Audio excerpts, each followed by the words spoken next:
that looks like a whole city on top of a building. Bonjour. Welcome back to the channel. This one is from October 1st, 2024. Bringing it over from the main channel, consolidating all the French videos on the French Reaction channel. Enjoy. We have 12 most amazing chateaus in France by the channel American Eye. Hit like on the original video. The links for that will be in the description section down below. Hit like on my video too. That'd be amazing. Thank you very much. And if you don't know what a chateau is, it's a castle. Basically the French word for a castle, evidently. So we're going to check it out. We all love castles. I do. I don't know why what would be to hate about a castle. They're all interesting. So let's check out the 12 most amazing that they have in France. 12 most amazing chateaux in France. But first, thanks French guy for leaving us this comment. We hope you're watching this video about your country. Let us know which chateau is your favorite and maybe we'll feature you in an upcoming video. Numéro 12. Azay-le-Rideau. There is an enormous amount of chateaux scattered throughout the country of France, and especially in the Loire River Valley, found a couple hundred miles southwest of Paris. During the 16th century, one of the most influential monarchs of France, François I, shifted power from Paris and into the Loire River Valley. This region became the preferred area for French upper class to spend their time during the Renaissance. Okay. The original site of Azay-le-Rideau was home to a medieval castle, but the one we see in modern times was built between 1518 and 1527. It was That looks incredible. It's like, I mean, I know it's not floating, but it looks like a giant floating castle. That's what it looks like.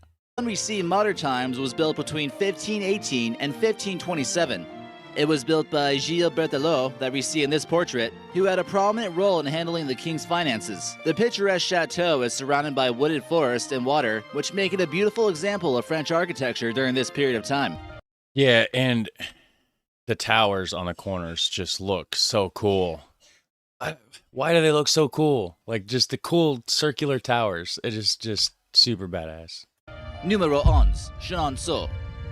Also located in the Loire River Valley, Chenonceau is an iconic chateau that sits on top of the River Towers, Cher. man. It's the second most visited chateau in France and Really? received 800,000 visitors in 2007. Wow, so this is straight up built on the water like the other one, pretty much. So it's got tunnels under it, so boats can go through. I wonder, is there passages? Like, is there ways to get inside of it from these archways?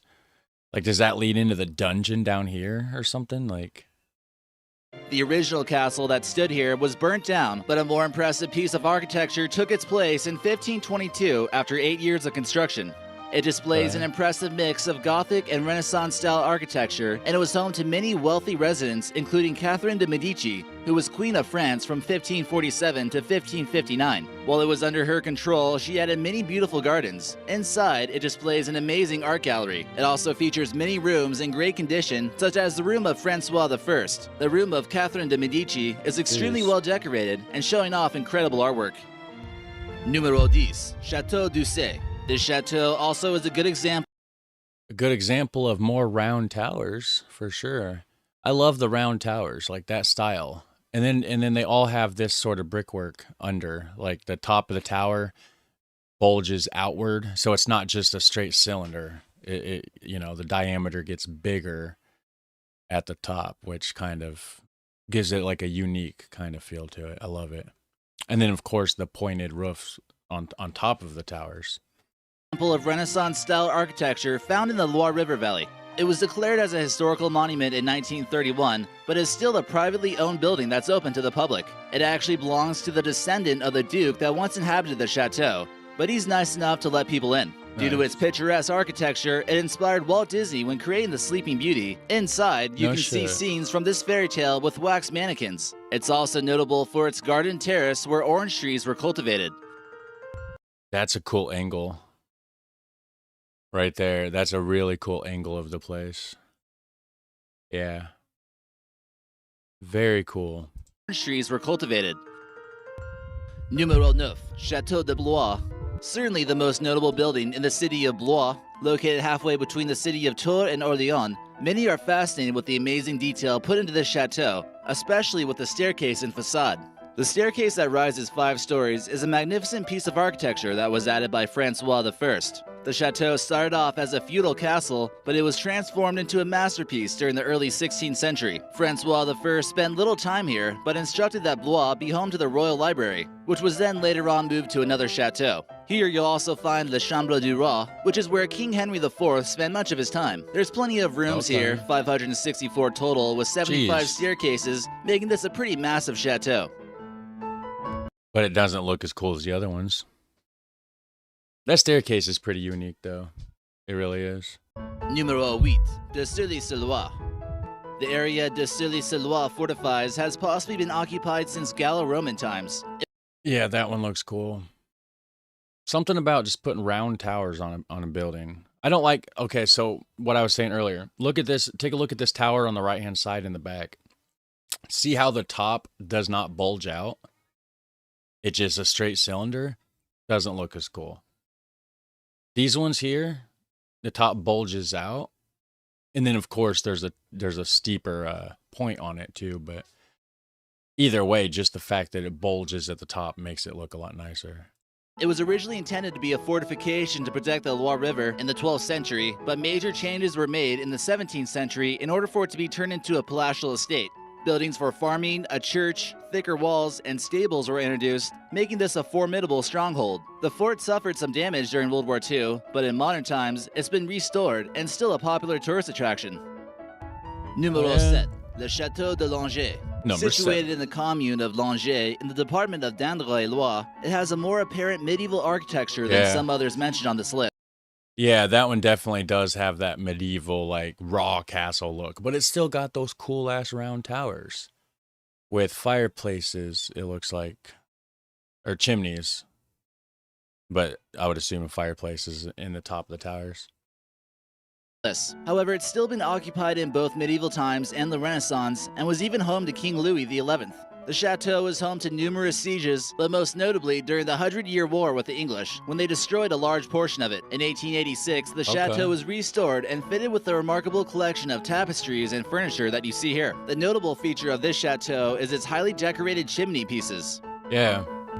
Numéro 10. That was like one of the first things I noticed was the chimneys. Chateau de Villandry.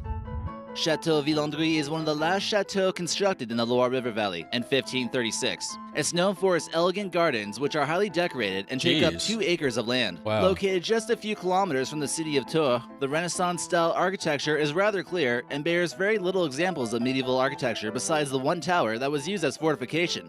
Visitors can spend almost all day exploring the vast gardens. It was originally inhabited by the Baron Jean Le Breton, who worked several roles for Francois I. The property remained a part of the Le Breton family up until the French Revolution. It was later inhabited by the brother of Napoleon, Jérôme Bonaparte. Oh, cool. Numéro 5. Chateau des Ducs de Bretagne. Despite the name, this chateau is not situated in the province of Bretagne, or Brittany in English, but in the heart of the city of Nantes in western France, in the Loire-Atlantique department. However, it was a part of Bretagne up until 1941. It served as a residence for the Dukes of Brittany and is entirely surrounded by a moat. This chateau serves as a museum to visitors of Nantes currently, which hosts a variety of different exhibits. Originally built as a military fortress, that role disappeared in the late 16th century. The most notable historical event that took place here was the signing of the Edict de Nantes, which gave Protestants newly found rights at a time when France was primarily Catholic. Numéro 4. Chateau de Chantilly. Finally, we venture off from the Loire River Valley Chateau and into a town of Chantilly, located northeast of Paris. They're all about those giant gardens and like mazes and stuff, huh? Oh wow, look, there's in the top left, there's another little garden area over there. I wonder what that is.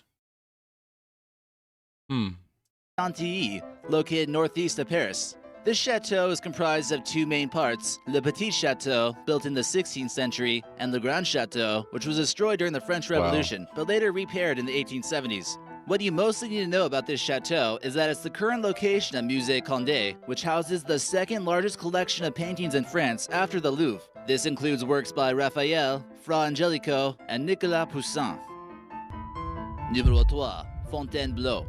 Located southwest of Paris, the Fontainebleau is certainly one of the largest chateaux and palaces in France. It dates Wow. back to the 1100s and was used by French royalty from Louis VII to Napoleon III. Completely surrounded by forests and artificial lakes, it was a favorite hunting lodge of royalty. The medieval castle that stood at this location was given a serious upgrade by the architect Gilles Le Breton, once again by Francois I.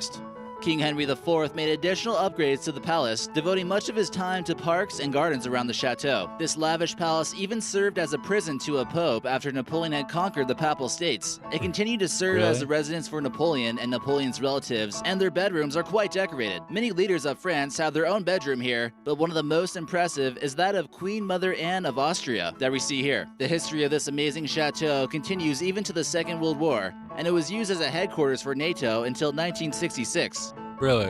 Wow. Numero 2, Chambord. The most well-known and debatably the most... That's huge. This is one building that looks like a whole city on top of a building. Most beautiful chateau in the Loire River Valley is the Chateau de Chambord. It displays distinct French Renaissance architecture, and when construction began in 1519, it was built specifically to act as the hunting lodge of Francois I. Francois spared no expense in having this one completed, and some even... That's a hunting lodge. That's what it was built for, was to be a hunting lodge. I think they overshot their mark. Just saying. Maybe they went just a little above and beyond. There no expense in having this one completed, and some even believe that Leonardo da Vinci was involved in the design. The primary architect was Domenico da Cortana from Italy, who also helped design the Hôtel de Ville in Paris. The northwestern facade of this iconic building is quite imposing, and it displays nearly perfect symmetry. This could certainly be the most impressive building constructed under the impactful rule of Francois I. But what's number one then? If that's the most impressive, how are we topping this, right? I'm excited. Let's see what number one is. Numero 1, Versailles. Oh, The most well-known and popular chateau to visit in France is often considered to be the Chateau of Versailles, located on the Île-de-France region, situated 12 miles southwest. Well, I mean, I guess in all fairness, that's one building. Yeah, that is pretty massive. Pretty damn massive. I don't know much about the Versailles. I've heard of it. I mean, I've heard the name, obviously, but I've never seen this image here or an overhead shot. Kind of reminds me of like the way the streets in Washington D.C. are. They have that. They all angle towards like the Capitol building maybe or whatever it is. But yeah. West of Paris. This was also originally built as a royal hunting lodge, and it's a prime example of Another royal hunting lodge, huh? Okay.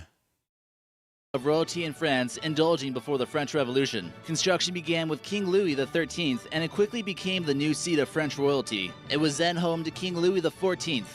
The Hall of Mirrors is renowned for its elegance and numerous chandeliers. Here we see the opulent queen's apartment that you can tell is pretty fancy. Jeez, The sophisticated gardens of Versailles are unmatched in France and are complete with orangeries. It's been the location of many important treaties that would change history and is estimated to be worth $50 billion. Jeez. But it's not for sale.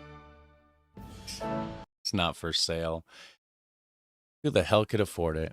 I mean, come on now. You could trade a $50 billion. There's probably countries worth less than that.